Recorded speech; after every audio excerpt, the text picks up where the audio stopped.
In Exodus chapter 1, the first 7 verses, just a quick cursory reading, doesn't seem to reveal a whole lot to us about what's going on. We see that the descendants of Israel, the Israelites, the 12 sons, and they move them and their families to Egypt. We're told that there's 70 of them in all that moved there. Joseph was already there. God providentially got him there through several different mishaps, we would call them. But all part of God's plan to get him to Egypt for a specific reason. And then we're told that generation dies off. And here's then what we're told in verse 7. But the people of Israel were fruitful and increased greatly. They multiplied and they grew exceedingly, so much so that the land was filled with them. That doesn't seem to be too much going on there just as you read it, but when you think back, what's going on there? God is fulfilling his promise to Abraham, Isaac, and Jacob. God is being faithful to those men and his promises. The descendants of Isaac are becoming as numerous as the dust on the ground, as the stars in the sky, and the sand on the seashore. God is growing a nation, a people, the descendants of Abraham, Isaac, and Jacob, just like he had promised that he would. Praise God for keeping his promises, right? That God is faithful to what he says. What he says, he's going to do. But as we keep reading, we see that Israel begins to be oppressed by Egypt. We're told that a new king there is in Egypt. Verse 8 says, "Now there arose a new king over Egypt who did not know Joseph."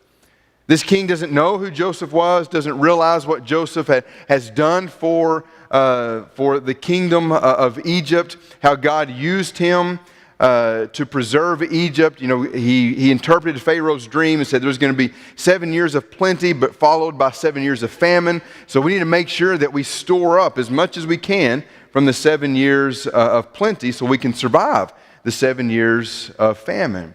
And so God works in a mighty way through Joseph to preserve Egypt. Not only that, but to make Egypt really the hub. And everybody was coming to Egypt to get food and grain and things of that nature because of the famine.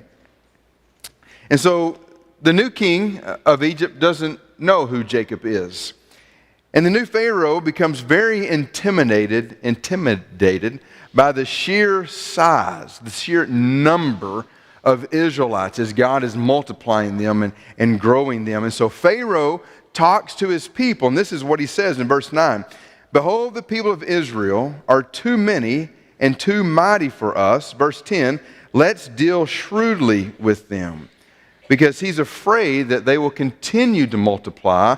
They might join forces with an enemy and escape, or even worse, overthrow and conquer Pharaoh and his kingdom there in Egypt. So he devises a quote, wise plan to keep them oppressed and in check. And he sets taskmasters over them.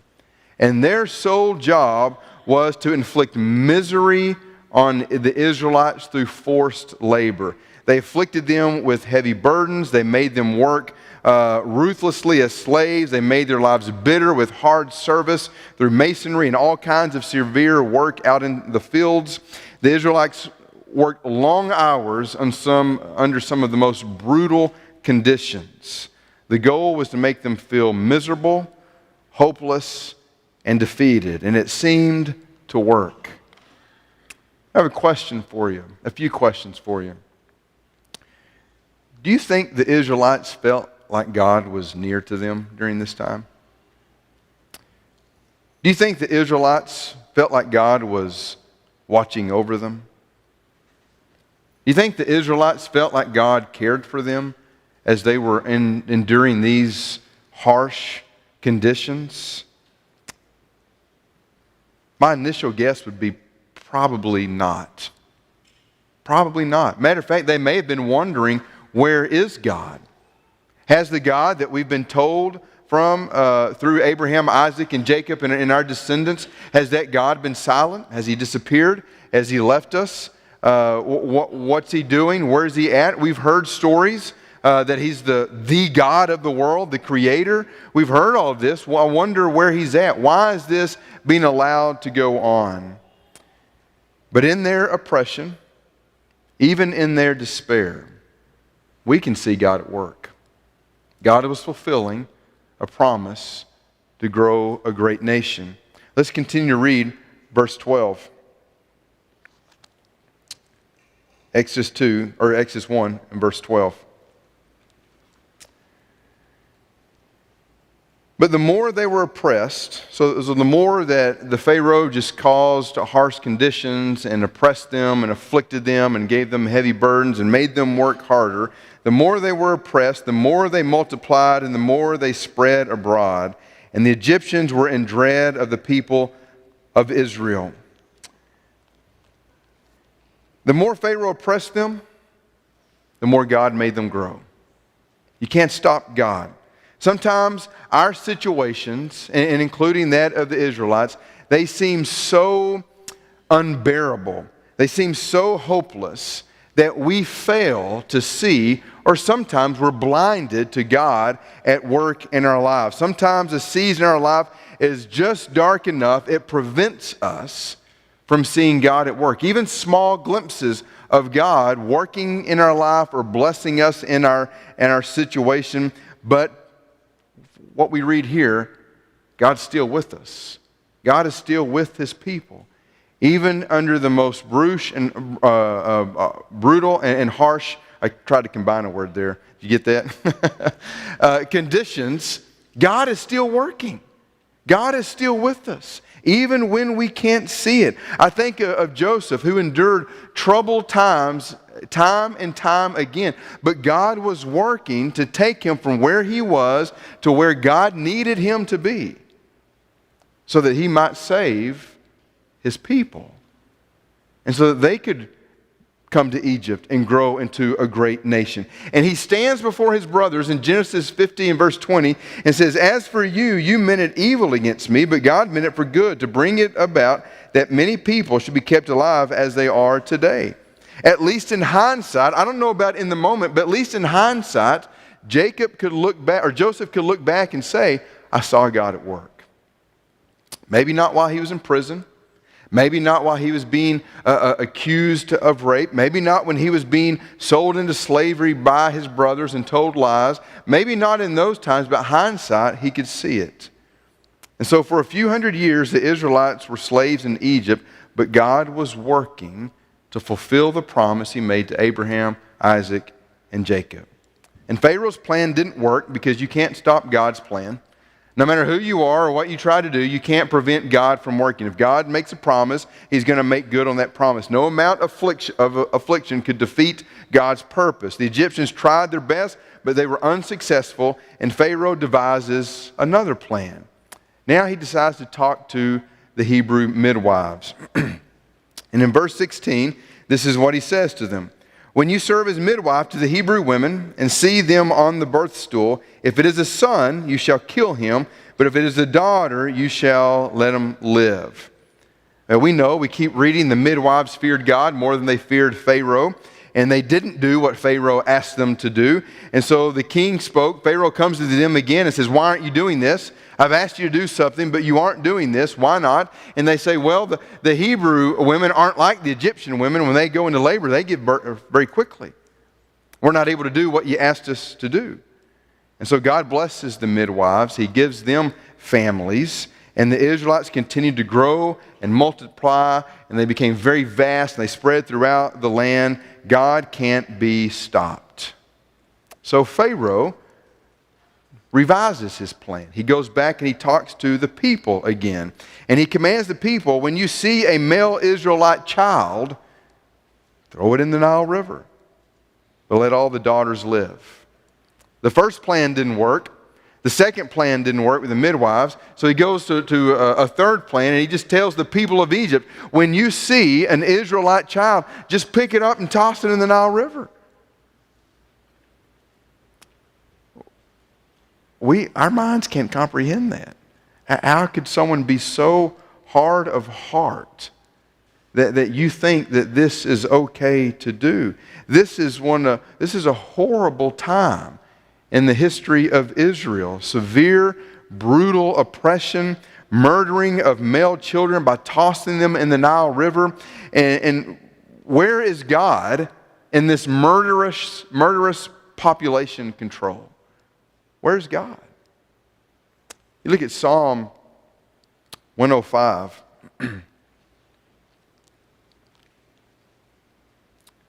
Verses 23 through 25, and it says, "Then Israel came to Egypt.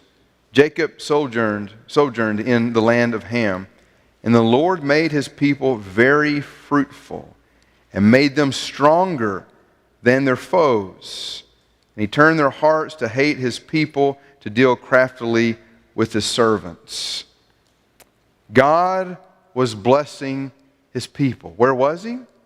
Providentially, he was fulfilling a promise. God continues to bless us when everything in our lives is chaotic. We see it with the Israelites, and I'm sure at some point in your life you have lived through this as well. God is blessing us, his people, in seasons of despair. We sometimes just don't notice him at work. He's always there. He's always working. He's always guiding us. He's always attempting to point us in the right direction, encouraging us and strengthening us to do the right thing. We just don't always see him at work. Look at Psalm 13, verses 1 through 4. This is a psalm of David, but I'm sure the Israelites felt this to some degree. "How long, O Lord, will you forget me forever? How long will you hide your face from me?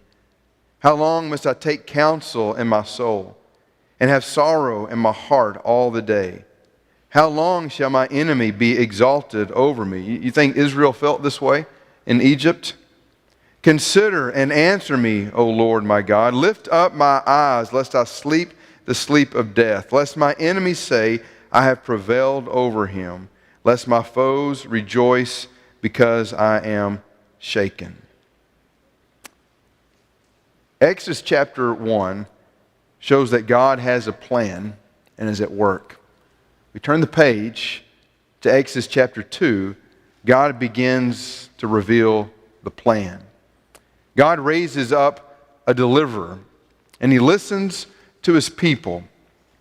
In chapter 2, a child is born, a Levite man and a Levite woman. They marry, and they have a male child, and his mom looks at him and thinks this is a beautiful child. That's what he's described, a beautiful child.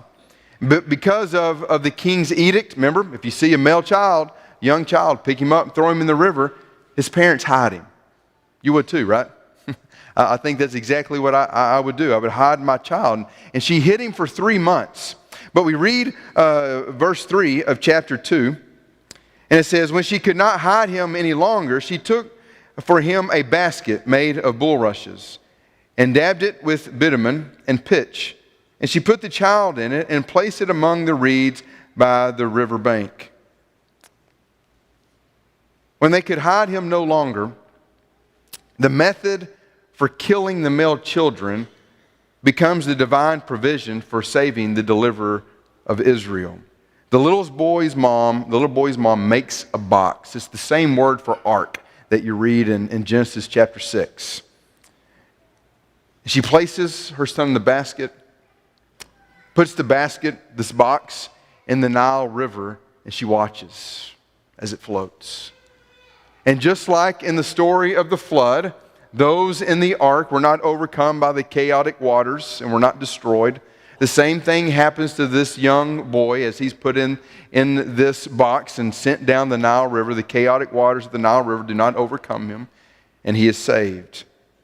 And she places him in a basket in the river, and his sister watches from afar as he floats down, and I see her just kind of running down the side of the river, maybe hiding so she's not seen as well. And here's what she witnesses. Look at verses 5 and 6. Now the daughter of Pharaoh came down to bathe at the river. While her young women walked beside the river, she saw the basket among the reeds and sent her servant woman, and she took it. When she opened it, she saw the child, and behold, the baby was crying. And she took pity on him and said, "This is one of the Hebrews' children." If we were to keep reading, the little boy's sister comes up to her and asks her a question. You know, she's watching. God is working in all of this, and she's watching. And she sees Pharaoh's daughter now has the baby, and she runs up to Pharaoh's daughter and she says, "Would you like for me to get a nurse among the Hebrew women to nurse the child for you?" And she says, "Yes." God's at work. You remember who she goes to get? She goes to get their mom. The little boy's sister goes and gets his mother, their mother. And Pharaoh's daughter pays the mom to nurse and nurture her own child. And then we look at verse 10.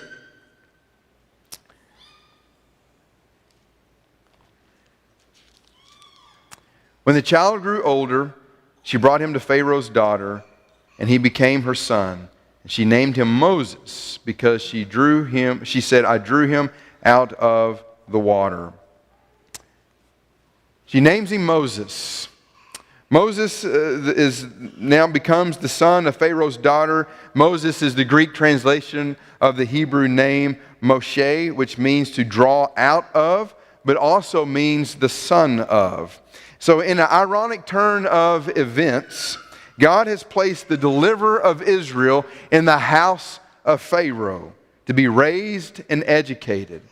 Moses would have spent at least 35 years in the house of Pharaoh, being educated and raised, would have had access to the best of everything that the royal family had to offer. He would have received the finest education in all of the world at that time. Moses would have been educated in things like astronomy, chemistry, mathematics, engineering, music, art, literature, many other fields, including the art of war. Even Josephus says he led a military campaign on behalf of the Egyptians against the Ethiopians and was successful.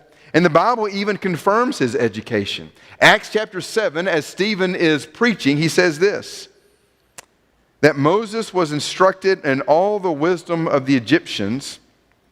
Now listen to this.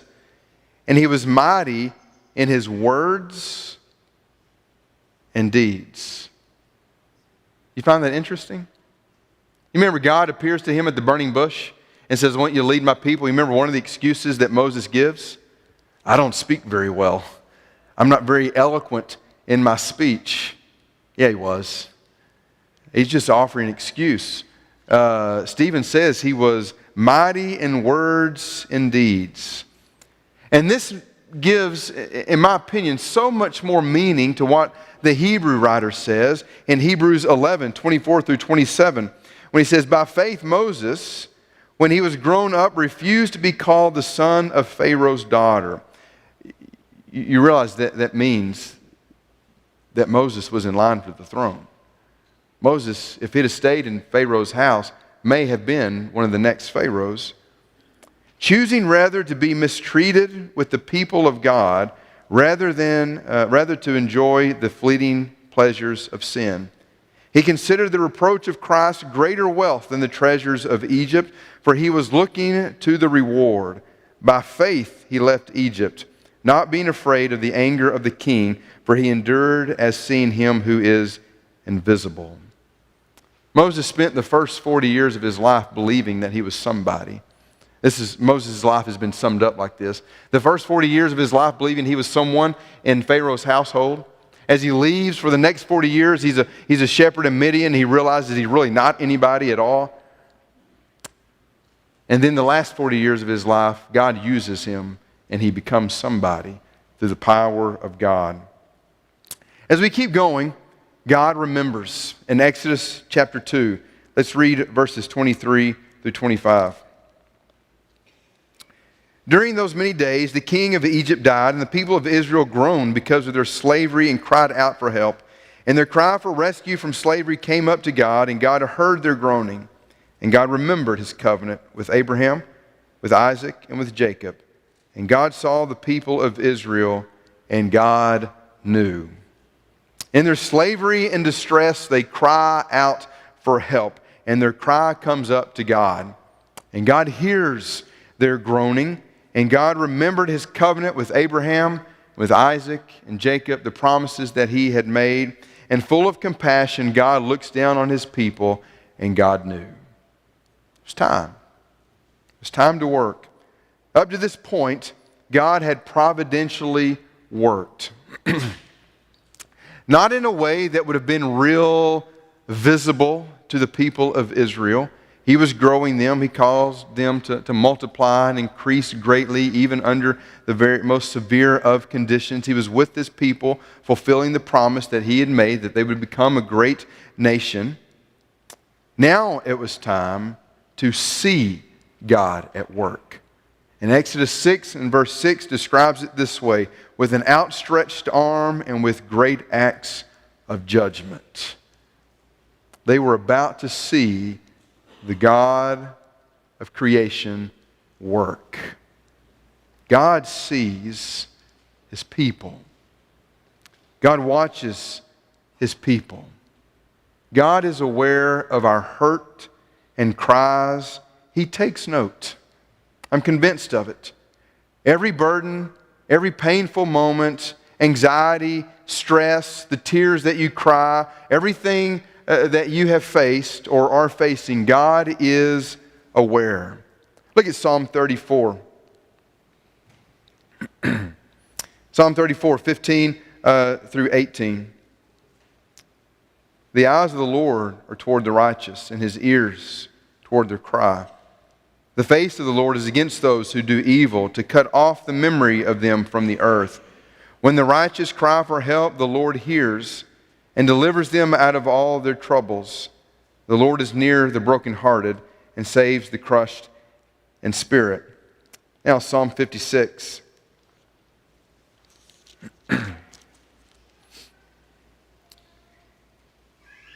Be gracious to me, O God, for man tramples on me. All day long an attacker oppresses me. For my enemies trample on me all day long, for many attack me proudly. When I am afraid, I put my trust in you. In God, whose word I praise, in God I trust, I shall not be afraid. What can flesh do to me? All day long they injure my cause. All their thoughts are against me for evil. They stir up strife, they lurk, they watch my steps as they have waited for my life. For their crime will they escape? In wrath cast down the peoples, O God. And listen to verse 8. You have kept count of my tossings. Put my tears in your bottle. Are they not in your book? Then my enemies will turn back in the day when I call. This I know, that God is for me. In God, whose word I praise, in the Lord, whose word I praise, in God I trust, I shall not be afraid. What can man do to me? I must perform my vows to you, O God. I will render thank offerings to you, for you have delivered my soul from death, yes, my feet from falling, that I may walk before God in the light of my life. At the right time, God rescues his people. Think of Noah and his family. I think of Abraham being called out of Babylon. At the right time, God saves Shadrach, Meshach, and Abednego. He could have saved them before they were thrown in the fire, but he saved them while they were in the fire.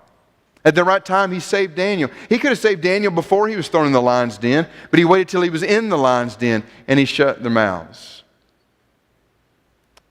I think of Mary and Martha and Lazarus. As Lazarus dies, and Mary and Martha, they both accuse Jesus, and they say, if you had been here, my brother would not have died. Both Mary and Martha say that to the face of Jesus. Jesus said, didn't I tell you that if you believed, you would see the glory of God? I'm convinced that God works when his glory is best seen. That's when God works. Not when we want him to work. Not when we think is the best time. Not when we say this is the time, do it now or do it whatever. God works when he will best be glorified. That's what he did with Shadrach, Meshach, and Abednego. That's what he did with Daniel. That's what he did with the Israelites. That's what he did with Lazarus. And I'm convinced that's what he still does with his people today. God works when his glory will best be seen. Every burden, every painful moment, all the stress that you face, any anxieties or worries or tears that you cry, God is aware. And he's at work in that. It may be dark at the moment, and we may not be able to see it, but we can trust and we can have faith that God is at work. God continues to bless us even when everything in our life is chaotic. Trust him and give him time to work. That's hard, isn't it? We have time commitments. Our life is short. We want God to work within the time constraints that we give him. Israel was in captivity for several hundred years before God did anything about it. It's hard to be patient on a God that's not constrained by time. But that's what he asked us to do. Be patient, and he will work. And he'll work in a mighty way. In whatever way will best glorify him. Tonight, if you need to respond to the Lord's invitation, we give you that opportunity. Maybe you're ready to respond in faith and become a child of God by obedience to the gospel, by repenting of your sins, being baptized into Christ for forgiveness of those sins, raised to walk a new life. Maybe you're already a child of God, but you have sin in your life that you need to make right with God. Or maybe there's problems in your life, burdens and stress and painful moments that you just want prayers. We would love to pray with you and walk through life with you. Whatever your need is, come forward while we stand and while we stand.